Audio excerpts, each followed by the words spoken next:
Hey everyone, it's Brian.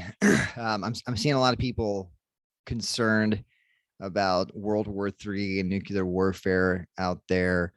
I'm a history teacher. I'm seeing my students a bit concerned. I'm seeing friends and family, and so I just want to address some of these issues today and talk about why the Russo-Ukrainian war is unlikely to lead to World War III or the use of nuclear weapons. I am by no stretch of the imagination an expert in Russia. Um, I do have some experience, though, in the international security field. I have a master's degree in international security. I did study this the build up to this conflict, Russia and Ukraine, in that program, and I am, of course, a former Army intelligence officer. Again, not that any of those things make me an expert, but I do have some exposure to this field and area of study. Okay, so if we're going to understand what's going on here in Ukraine, we've got to understand our history. And so let's take it back to World War II. Here we've got it. This is 1945, and we see the Soviet army steamrolling across Europe from east to west, fighting the German Wehrmacht. And we've got the Americans, French, French-ish, and British fighting from west to east against the German Wehrmacht. And of course, Germany here, Nazi Germany, yet again finds itself fighting a two-front war that it cannot win. And so 1945, all of this is leading to the end for Adolf Hitler. So the big three get together at Yalta. At the Yalta conference, we've got Churchill right here, FDR, and then Joseph Stalin, kind of the odd man out. Look at him over here, looking all rigid and Soviet-like. And as the war's winding down, Churchill and FDR, they're concerned about Eastern Europe. They're concerned about the land that we're talking about right now. Probably not Ukraine, but they're concerned about Eastern Europe. They're concerned that the Soviet armies are not going to withdraw from Eastern Europe. They know these countries in Eastern Europe, many you can't even see on this map, want to be free, liberal democracies. They know that's not compatible with communism. So they say, Joe, you've got to promise you're taking your army out. And Joe says, yes, absolutely. We take army out. No big deal. Everything go well. It's good. And Churchill and FDR are like, are you sure, buddy? You're going to make this happen? He's like, yes. Do not worry. I'm very honest. Of course, he's not honest at all. The Iron Curtain descends, blocking Eastern Europe, trapping them in the Soviet sphere. This is going to lead to a new map of Europe, where we have all these Eastern European countries. The Soviet army does not withdraw, and they're forced to become part of the United Soviet Socialist Republics, or the USSR. This is a change in the international system right after World War II. We see basically two superpowers going at it in a bipolar international system versus a bunch of smaller powers going at it in a multipolar system. And so America, leader of the West, is very concerned, obviously, about the rise of the Soviet Union. And so we form NATO, the North Atlantic Treaty Organization, a military alliance to keep the Soviets out of Western Europe. And to counter Soviet influence around the world, the Soviets formed the Warsaw Pact, and the Cold War is off. So here we go. We've got a map of the globe during the Cold War. You see NATO-aligned countries. You see Warsaw Pact aligned countries. You see various guerrilla movements around the world. Basically, at this point in history, you had to pick a side. There are some countries that were able to stay neutral, but basically you had to pick a side. A little more history here. 1945, obviously, the United States develops nuclear weapons. 4 years later, the Soviets get the bomb as well because they stole, because of espionage, right? They got it from us, really. By the late 1950s, both countries have the capability to deliver these warheads via intercontinental ballistic missile.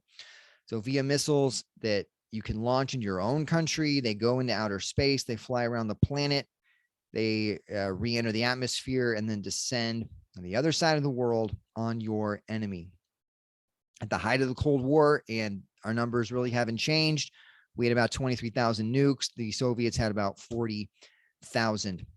Now, the big question is, why are we still here? Why weren't these weapons used? Obviously, we used 2 nuclear bombs at Hiroshima and Nagasaki to end World War II. But after that, why didn't we have all-out war? Why didn't we have World War III? Why didn't NATO go to war against the Warsaw Pact? Why weren't nuclear weapons used? And the answer is mutually assured destruction. So deterrence theory, I'll just read for you here, holds that nuclear weapons are intended to deter other states from attacking with their nuclear weapons through the promise of retaliation and possibly mutually assured destruction.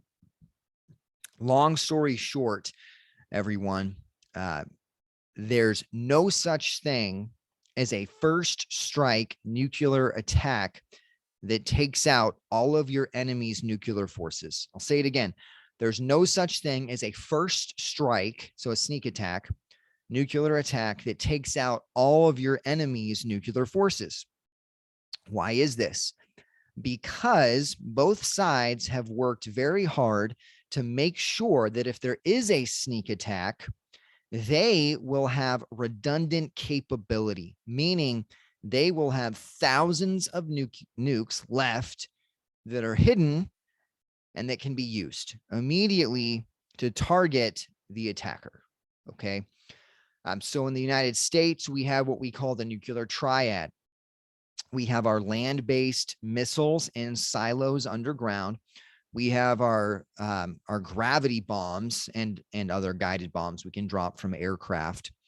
And what's the most difficult to destroy and find, we have our ballistic missile submarines, our Ohio-class ballistic missile submarines. We always have, I think it's 2, not positive on that, but we always have at least one of these things out, hidden. These things, they go hide on the bottom of the ocean floor. They sit there and they wait for orders to launch. Okay. So the reason that we never had nuclear war during the Cold War was because of mutually assured destruction. Both sides knew if they pushed the nuclear button, they wouldn't be able to get all of their enemies' nukes, and therefore they were facing massive retaliation, which means logically, if you push the button, you're killing yourself.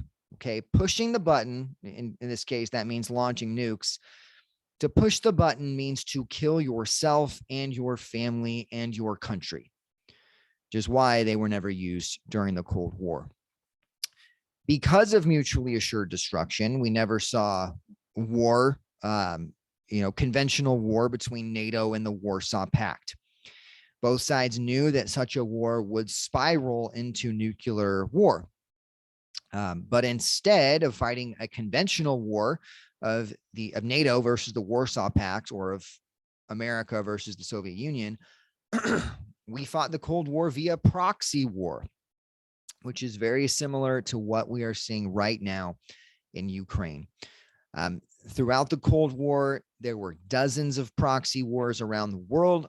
Proxy war is when you send someone else to fight instead of you. Okay. So take Afghanistan, for example.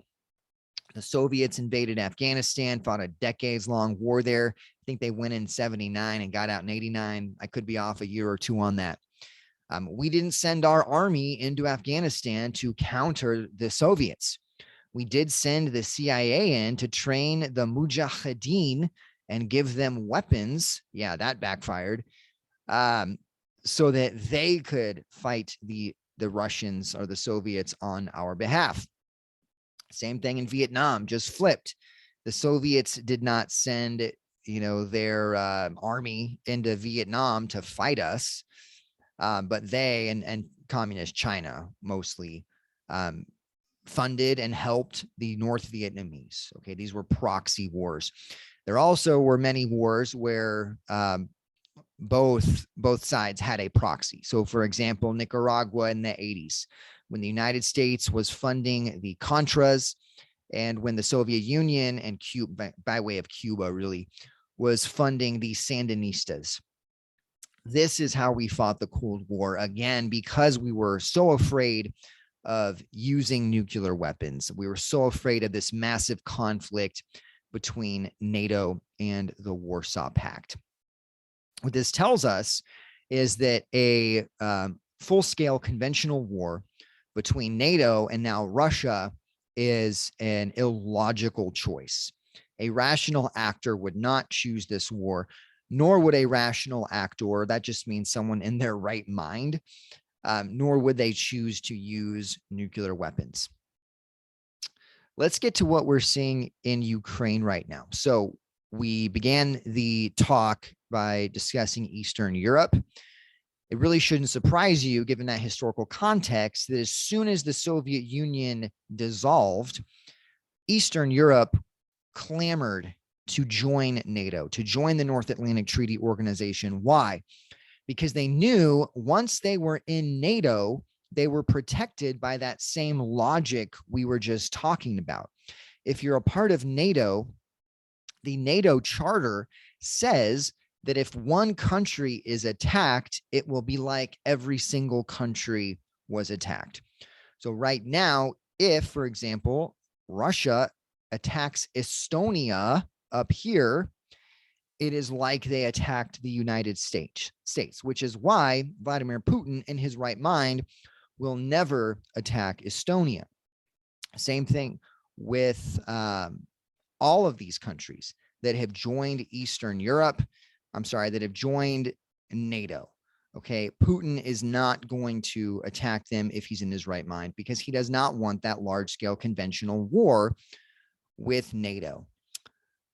This is one of the main reasons, by the way, that he went into Ukraine. Ukraine really wants to join NATO because they want to be in that umbrella of protection. Okay. So what we see right now in Ukraine is basically a proxy war, like we saw during the Cold War. Russia is going into Ukraine, obviously, and NATO has refused to go in. Zelensky, the president of Ukraine, has been just begging NATO to impose a no-fly zone over Ukraine. Putin has said that would be an act of war, and he's right, because if you establish a no-fly zone, you have to be prepared to shoot down Russian jets. NATO does, which would lead to full-scale conventional war. So how is NATO involved in this conflict? Well, we're involved basically via proxy. So who is our proxy? It is the Ukrainian government. We are sending them massive quantities of man-pads, that's man-portable air defense systems.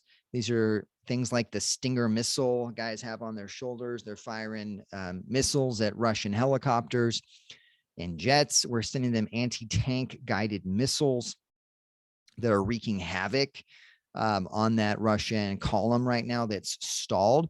So what we're seeing right now is this familiar pattern we've seen all throughout the Cold War.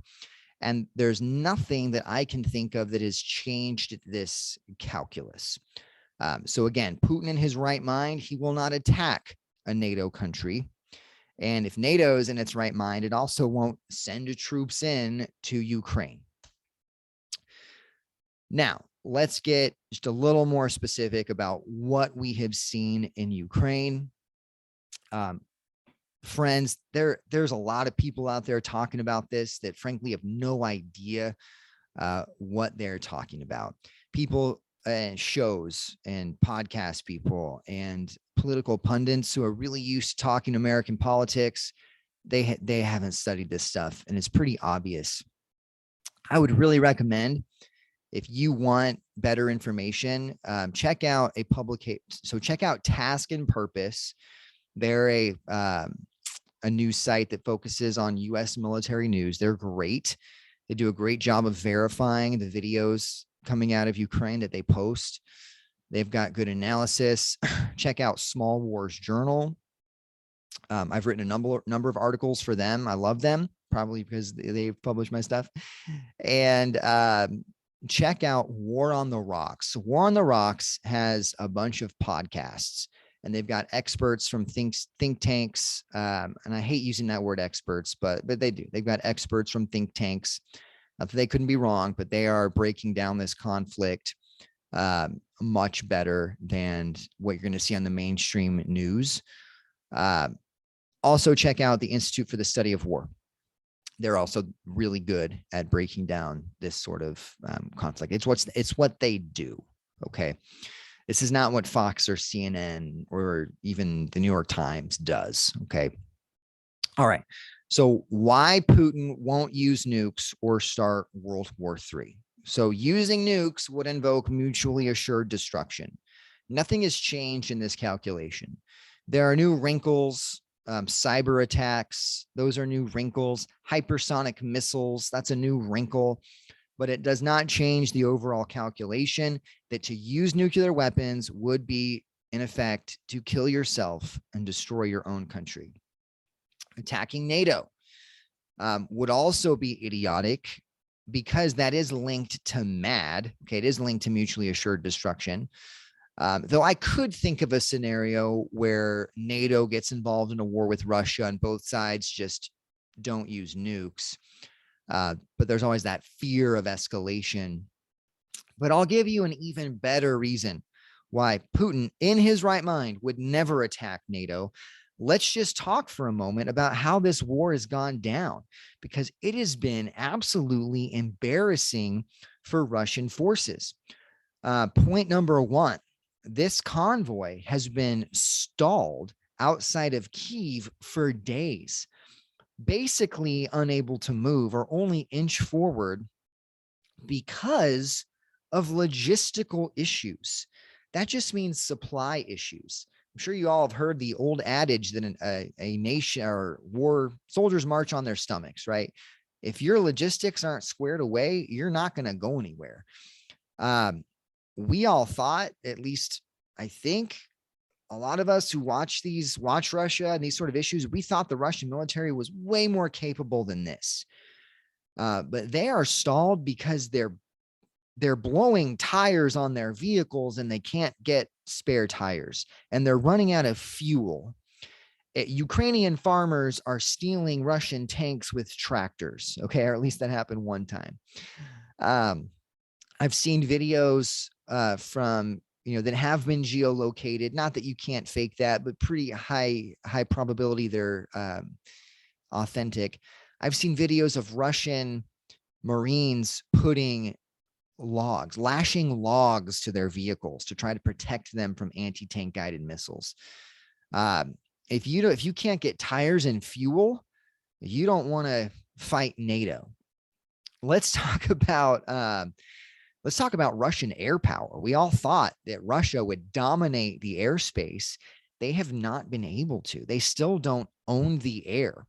They probably will eventually, but they still don't own the air. The analyses I've seen of this that make the most sense is that Russia lacks precision guided munitions, meaning they lack smart bombs. They didn't have enough going into this conflict, which means they've got supply issues. The Russian military is looking quite poor, to be honest with you. Because they don't have enough smart bombs, their jets are having to fly very low. They're basically using World War II bombing tactics.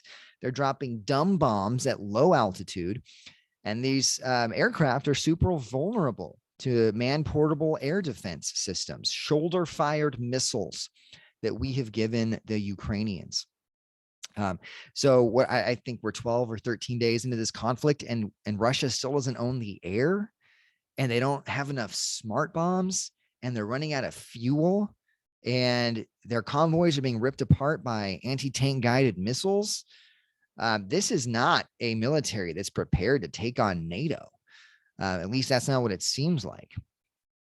Now, I'm not saying Russia isn't going to win. The longer this war continues, I think the greater the chance Russia has of winning. And if I was going to assign a probability, I'd say there's a 75 to 85% chance that Russia does win this war. But that doesn't mean that they've had a good showing. Okay. They should have overrun Ukraine by now. So this is not a military that wants to take on NATO right now. This has been very embarrassing. The Russians were trying to do to Ukraine what we did to Iraq in the Persian Gulf War, where you go in with shock and awe, with amazing technology and logistics and planning, and overwhelm the enemy. And they did not. It has been embarrassing. That said, we have to admit that there is a scenario that this does turn into a wider conflict.